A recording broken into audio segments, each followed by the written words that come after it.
Follow us to get more content about sustainability. Hello, everybody, and welcome to today's webinar on social accountability in fisheries. Case study and testimonials today will come from Dr. Sergio Tommasini, CEO of the international tuna company Airone Seafood. He's already here with us, and I will pass the mic to him and the video after my session. As I normally do, I would like to remind you of the forthcoming events. You will see them listed in red at the bottom of this slide. The next roundtable is going to be about sustainable agriculture and farming in times of COVID. It's going to be on the 18th of December. The next course, which is a 3-hour course, it's going to be about packaging impact on the environment, a scientific analysis. It's going to be on the 13th of January. Next webinar is going to be about hydroponics, a sustainable future for agriculture, and that's going to be on the 27th of January. So I am founder and director of the World Sustainability Organization, WSO, which started the two programs, Friend of the Sea, for the certification of products from sustainable fisheries and aquaculture, and products and services which respect the marine habitat, and Friend of the Earth for the certification of products from sustainable agriculture and farming. Over 1,000 companies in more than 100 countries have products certified according to WSO standards. Additionally, more than 20 Friend of the Sea and Friend of the Earth conservation projects have been launched in recent years for the protection of endangered species and habitat. So fishing is definitely an hazardous job for several well-known reasons. Here summarized. It is carried out in an often hostile environment, sometimes over excessive working hours, and in some cases in difficult living conditions. Lack of adequate food and higher level medical care. So it's a job for tough people, tough men and women. But for those interested, the FAO has a website area with an exhaustive database of information to improve safety for fishermen. It's not a surprise to learn that fishing is unfortunately one of the most dangerous occupations, not only in developing countries, but also in developed ones. For example, the latest figures from the US show that fisheries are the most dangerous occupation in the US, with a fatality rate of 200 fatalities per 100,000 workers per year, approximately 16 times higher than for firefighting or police work, and 40 times the national average. This is why it is fundamental that companies in the seafood industry do their best to implement safety measures and request their suppliers to do the same for the safety of the crews. It is estimated that close to 40,000 fatalities occur worldwide annually in fisheries. Recent reports from the Scandinavian countries indicate that the total fatality rates in this area is between 19 and 150 per 100,000. And yet, the accident prevention, survival, training, and research and rescue services offered in these countries are among the best in the world. From the developing countries, much higher figures are cited. It has been estimated that fatality rates in Sri Lanka's offshore fisheries are 10 times higher than in Norway. Recent figures from South Africa report 585 fatalities per 100,000 fishermen. There are no published estimates for the Asia-Pacific region. Part of the fatalities are surely a consequence of the risks implicit in the job, as we see them occurring also in countries with strict and well-enforced labor standards. Higher levels of fatalities rates encountered in other countries are instead a consequence of lower enforcement and implementation of safety regulations, as well as frequently the occurrence of forced labor.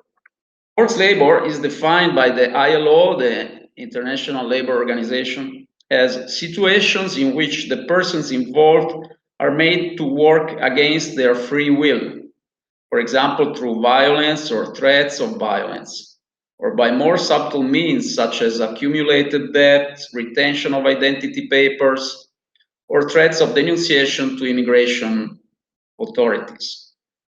International law stipulates that exacting forced labor is a crime and should be punishable through penalties. Most countries outlaw forced labor, human trafficking, and slavery-like practices in their national legislation, but successful prosecution of offenders sadly remain few and far between. At a global level, out of the total 24.6 million victims of forced labor, and I'm not talking specifically about fisheries, this is a general figure, the prevalence rate, number of victims per thousands of inhabitants, is highest in the Central and Southeastern Europe and Africa regions, and lowest in the US, Canada, and Europe combined area at 1.5 per 1,000 inhabitants. So we could expect a similar situation for forced labor in fisheries.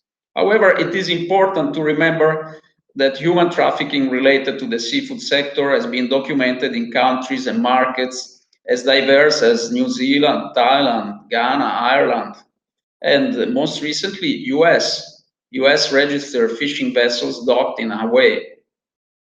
These abuses occur aboard vessels in both domestic and international waters, as well as on land at aquaculture sites and seafood processing plants. But let's have a closer look at the situation in terms of forced labor in fisheries and aquaculture globally.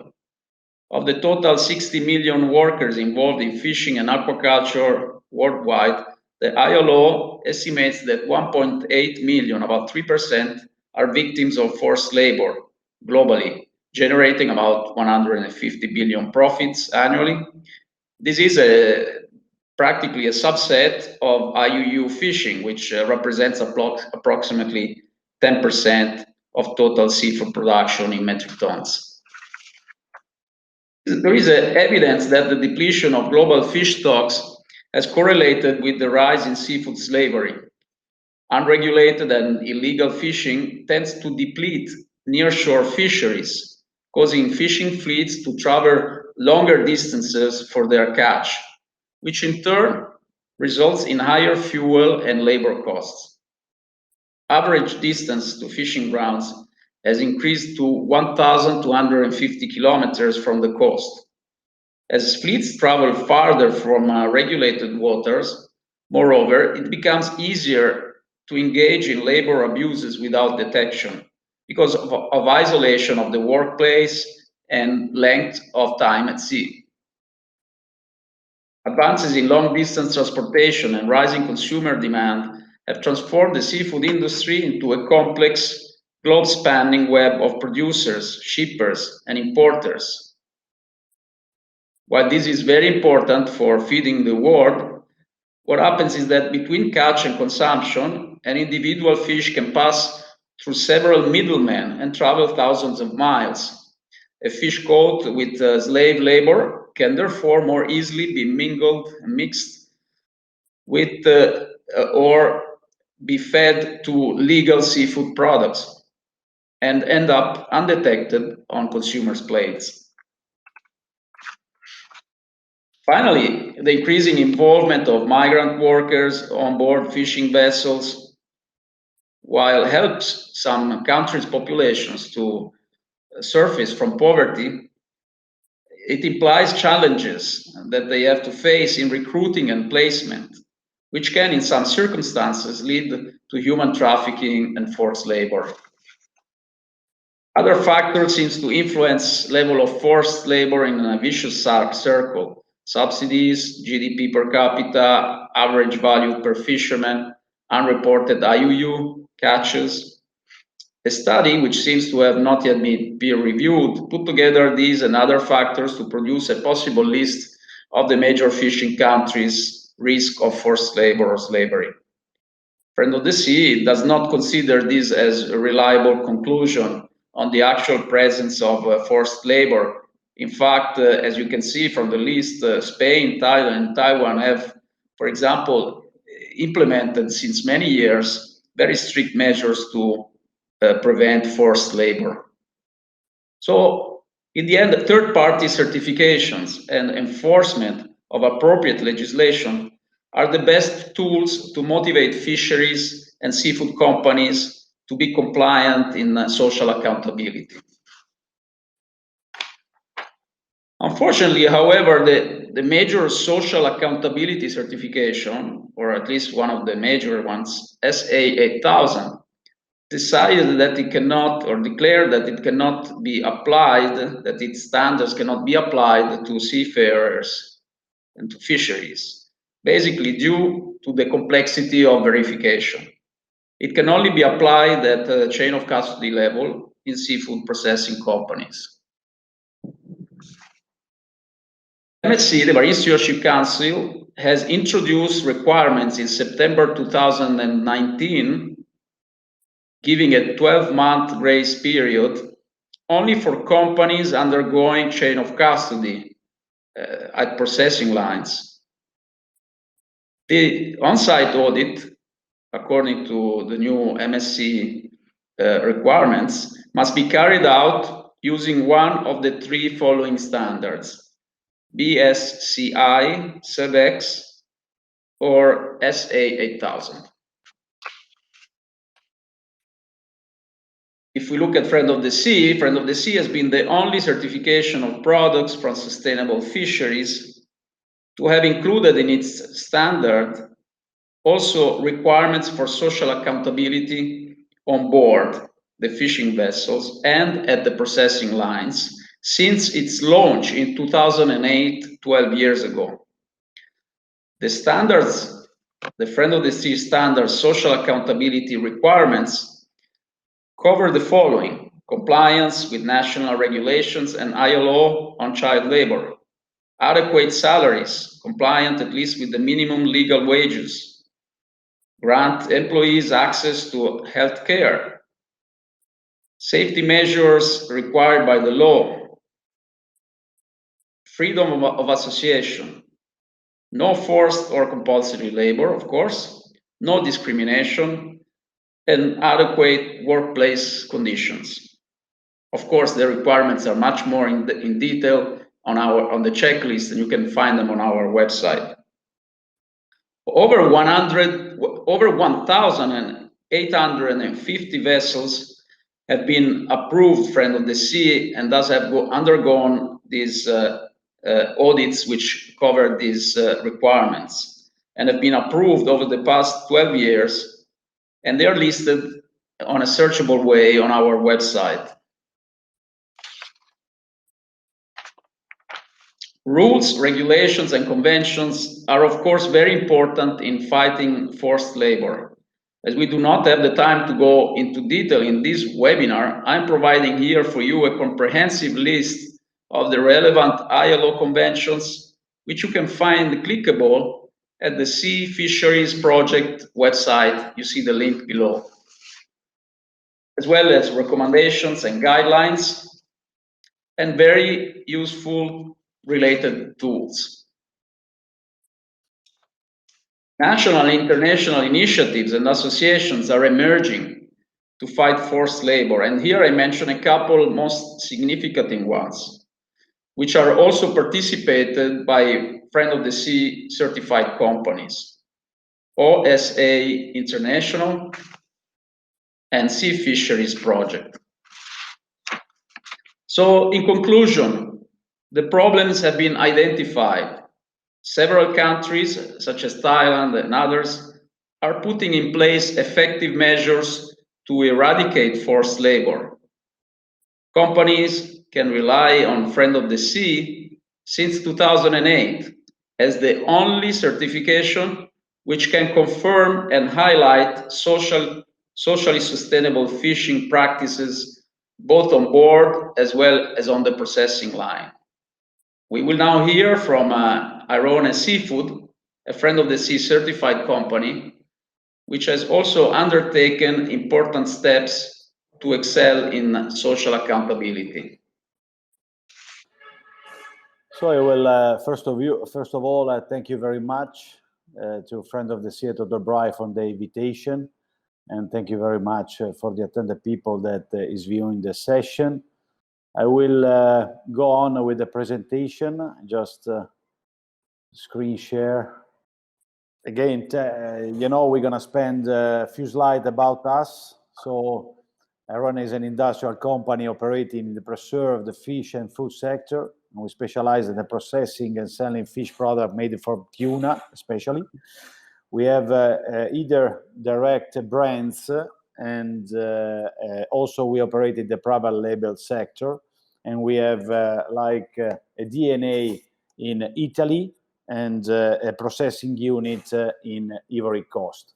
As I told you, we have actually our own registered head office is in Reggio Emilia, the food valley of Italy, and we have 14 employees that oversees the group commercial side, and we take care about warehouse, the quality department, the purchasing office, and the financial management. We taking care about more than 1,000 containers that's going to pass by per year in order to cover especially the European, American, and Euro-Asia markets. Airone, as I told you, is a DNA and production heart in Ivory Coast, and we are the first Italian private equity company operating in the country since 1994. We own the production unit of about 22,000 square meters. We have a storage position of about 10,000 square meters with a total capacity of cooling of 10,000 tons per year. Actually, we are able to work more or less 20 up to 23,000 tons of tuna raw material per year with a day production up to 100 tons per day. This is just a shed light our processing site from the receiving, cutting, cooking, cleaning, the loins, the canning, sterilization process, and packaging, shipping. We are proud to have the first unique certificate laboratory in Ivory Coast taking care about all the quality process management of our production site. Here we have a few slides that we are going through the social aspect, ethical aspect, you know, of our industry. Actually, the current climate change, the demographic habits and shift are causing substantial changes. And you know, if you think about increasing urbanization combined with the higher income, combined with diversification of diets, especially in developing country, but not only, is boosting the market to shift into in continuous shifting diversification. This represents a challenge for the fish processing industry that normally we have a tradition that we must go end to end with the evolution of the service and the markets. This to shed light, already also Dr. Bray talked about that, the fish market today and tomorrow. We have an increasing consumption pro person capital per day. The annual consumption average is 25 kilos and is going to go up to 30 kilos. The annual average consumption for every, I mentioned in the slide, Italian, but you know, it's like European market, European number. And also we have overall, based on the report, overall increasing up to 200 million tons of fishery and aquaculture product by 2030. This number is going to help us to think about also sustainability, because during this growth phase, sustainability has to be part of it, of the growing strategy. This especially involve in the main operators that work in the chain of fishery, especially in the canning sector, to improve efficiency through the vertical integration between fishing, processing, and market. This is something that Airone Seafood the interpretation is well done because we own the chain. As I showed before, we have a DNA in Italy and a production art in Ivory Coast. And we choose Ivory Coast because the Guinea Gulf, Abidjan, in the first commercial port, industrial port in a West African country, is one of the most important. This integration is going to help a quality control over the chain that we are managed, in this case for tuna fish. This is based, and I already shared before, the commitment, our commitment for the next years. We want to incentive and translating our efforts in order to go up to the final consumer in a transparent way. The transparency in the vertical chain, in this value chain, is very important in order to avoid the problem that you heard before in the presentation of Dr. Bray, especially the forced problems that you have in labor. So, we think the flexibility we have on our chain is going to create a unique competitive advantage on the market for Airone, but also give a really transparency model that everybody can appreciate. We started to go into our corporate social responsibility program. As I mentioned, Airone Seafood has a long history in Africa since 1994, and we are proud of it.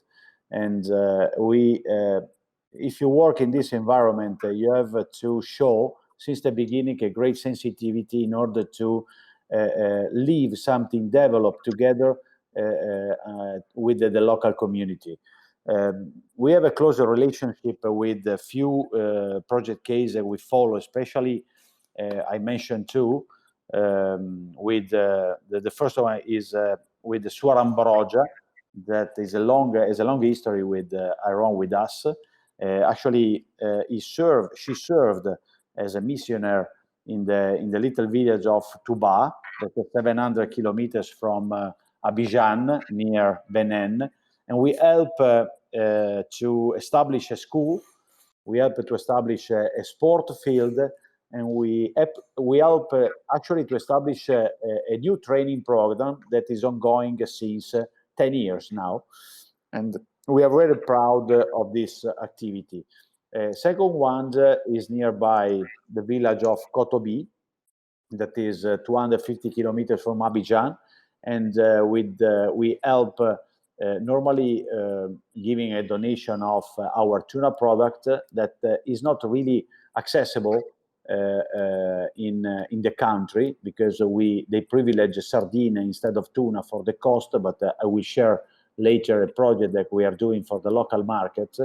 And I was the honor to be, I was a privilege to get the ownership as a chef du village, village chief of Kotobi, in order to prove that we are nearby their community. This is something that for the social program that we have in place right now. Coming to our group, here, as I told you in the previous slide, we have more than 1,000 people. We have more than 700 women in our company, and 132 people are with Airone Seafood since 25 years. So we have a long story, and people spend part of their life with us. Based on the contract, we follow precisely and seriously the local labor law regulation, so contract, payroll, regular hiring, all this stuff has been followed up by our administration very seriously. We have a continuous discussion with the trade union delegates in order to collect their needs and transform in something that is a new protocol or new regulation or new service that can help to grow the company and working properly in the company. We have included in the payroll monthly a local support for transportation, because you have a problem. Most of the people coming from the villages nearby Abidjan during the the morning, especially, we have a traffic jam, and we're gonna help them to support the local expenses for transportation.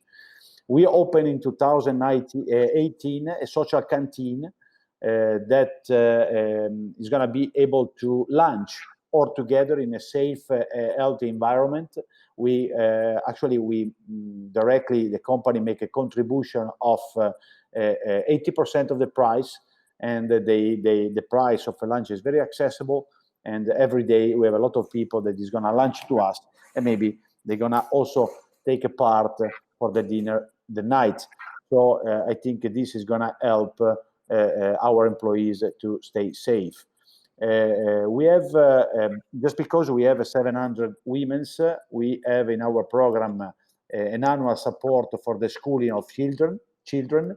Actually, normally in September, is going to be paid a premium to the workers in order to support the program, the training program of their children.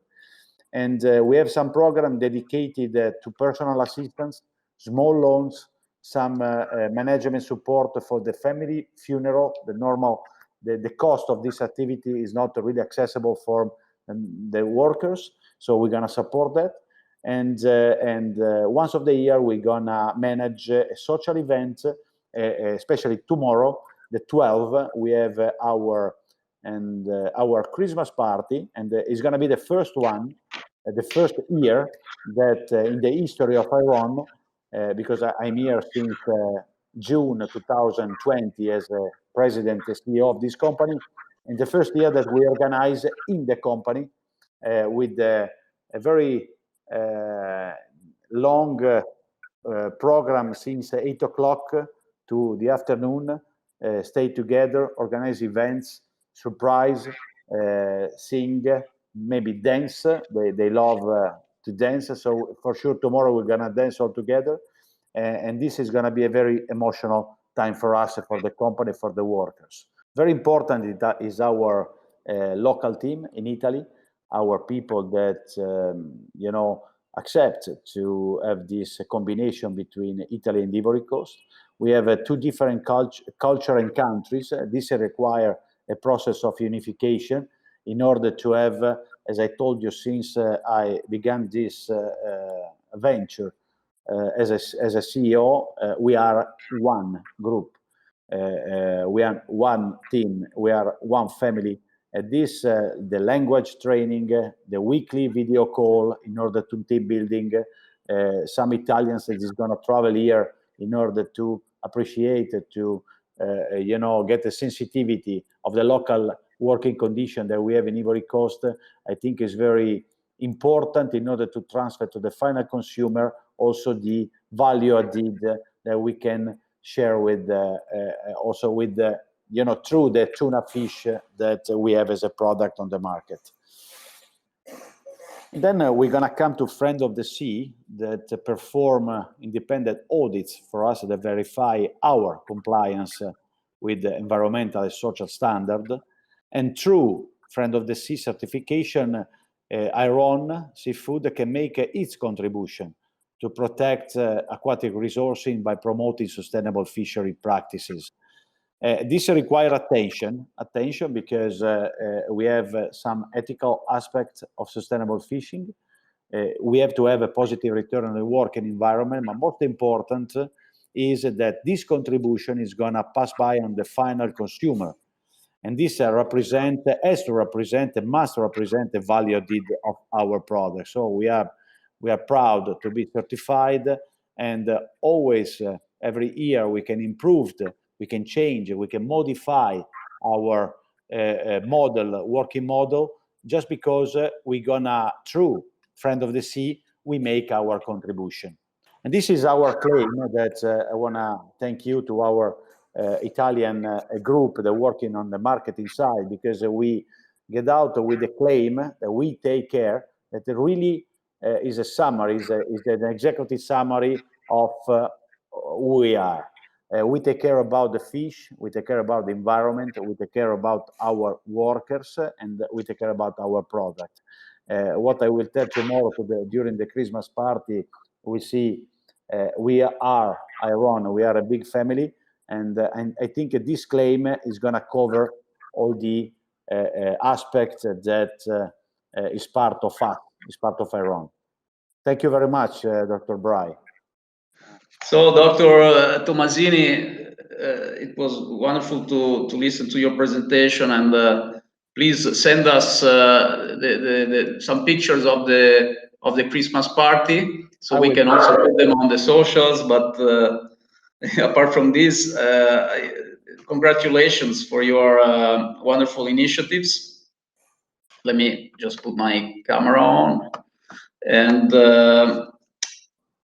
we often receive news only of multinationals' exploitation of workers and resources in Africa. So it is instead very encouraging to see and learn about such a positive contribution to the local population's welfare and integration with the local communities. Sorry, if I take another minute for your permission. Sure. You told with the local population, actually we signed an important partnership program with the local Ivorian company to implement a local market. We have actually a problem here, you know. In Ivory Coast is very accessible the sardine, for example, for the price per gram that you're gonna find in the shelf in the local markets, but not the tuna. We improve a partnership that is gonna be able to offer the miette, the part of the tuna that is not going to be export to Europe for the local market with an accessible price.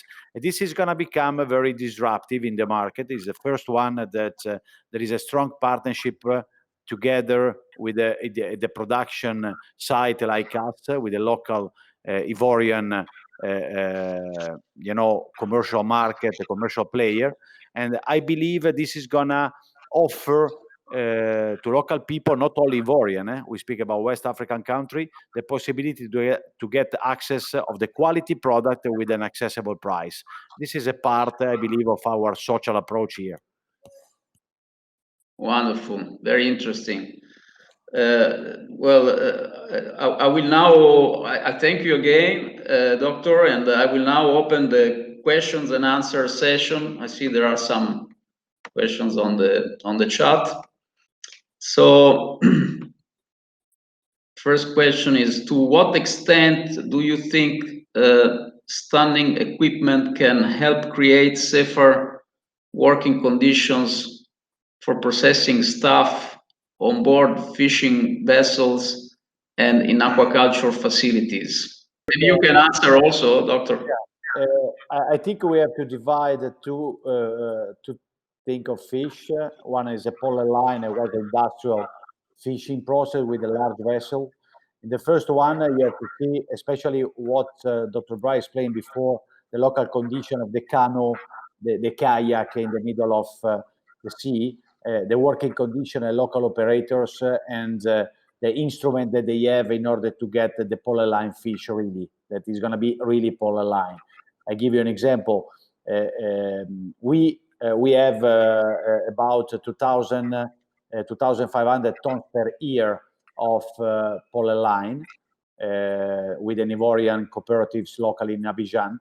And the unique process that once in the night they fish, they're gonna give us the receiving product during the morning without any frozen transition. We're gonna put in the process in order to preserve the quality. The second is the large vessels. What we can do as a production site is monitor the frozen temperature, all the document they have to leave to us, the captain statement, the origin of the sea, the origin of the product. All this has to be double checked. Although we prefer and we have a relation with the Friend of the Sea certified vessel. So in order to be certified, they have to follow different rules. Okay, thank you very much, Dr. Tommasini.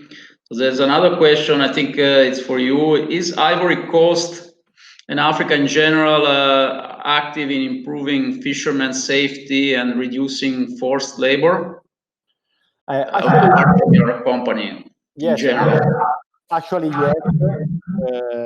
Here we are in a constant connection with the Minister of Fish and Agriculture. That is, the minister name is Dosso.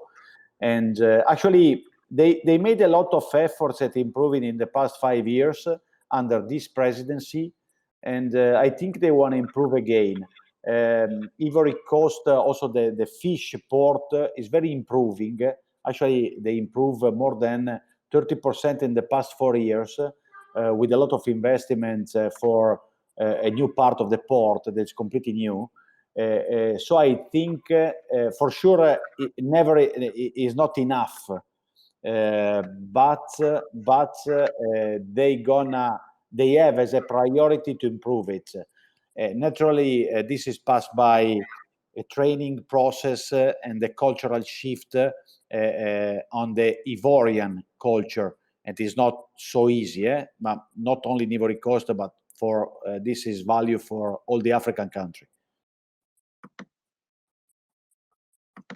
Well, thank you very much. And then there's another question. Are there also economic benefits from improving workers' conditions or only costs? But economic benefits,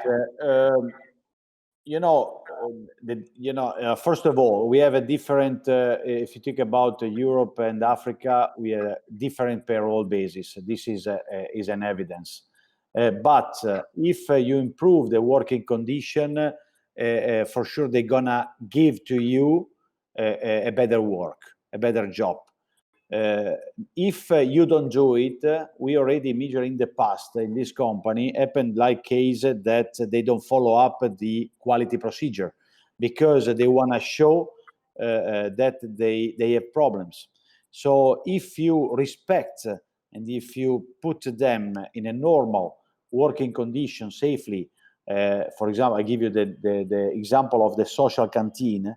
This improve a lot the working condition in our, because the people don't go away in the street to find food and come back and re-enter for the next hours. We have 3 turns also during the night, so we have a complex rotation of the people here in our production sites, but it's going to help us to be more social because we stay all together. I also twice a week go in the social canteen with them to have a lunch all together. And improving is going to give you, the question was economics. Economic benefits, yes. Yeah, I don't think I can look only the economic benefit investing in local working condition. We have to do it in order to have a good product.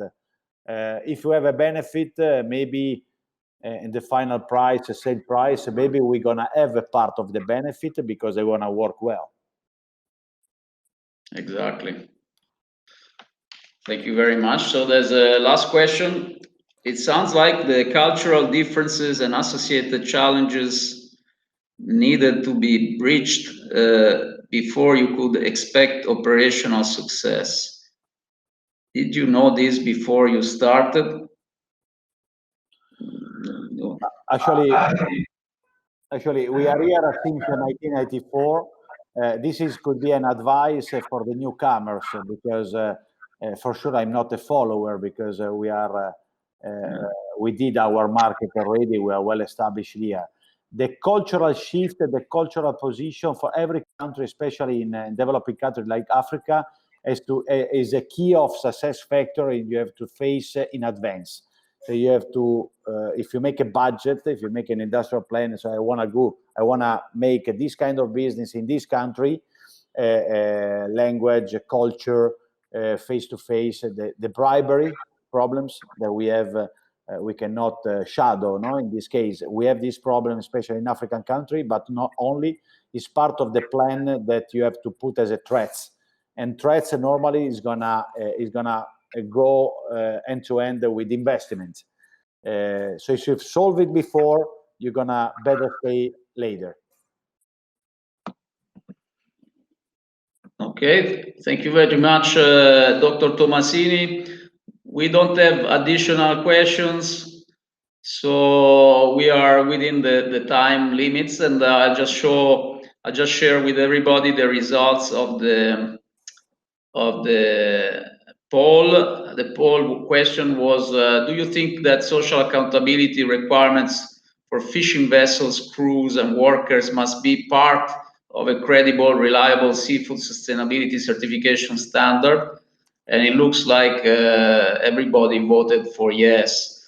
So it could have been different maybe some years ago, when the first certifications were launched. But apparently now everybody believes that social accountability is part of the sustainability claim. So it must be inside the certifications and the certification standard and requirements. So I think this confirms that Friend of the Sea made the right choice 12 years ago, in advance, 12 years in advance compared to other standards, by introducing and including as mandatory, and actually all our requirements are essential for social accountability, in the original standard, which has been further improved in the new version 4.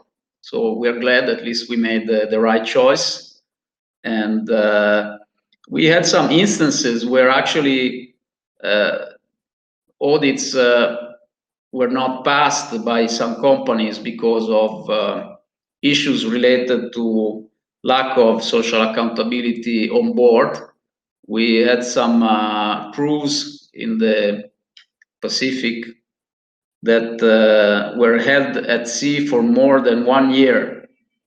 This was then also evidenced by other NGOs reports.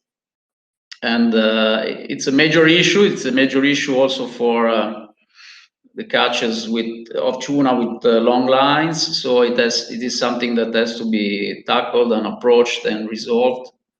I believe that it's still ongoing. It's not related to tuna cans, but more for tuna used for steaks and so on. So definitely there's still a lot of space for improvement. And I hope that everybody found this webinar interesting. It was very good to have Airone here with us, and we look forward to meet everybody in the next webinar. If you have any feedback or so, write to us to our emails. Thank you very much again, Doctor, and thank you very much to you for the invitation, and looking forward to speak to you again. Thank you. I will stop the webinar here then. Thank you to everybody. Thank you. Bye-bye. Bye.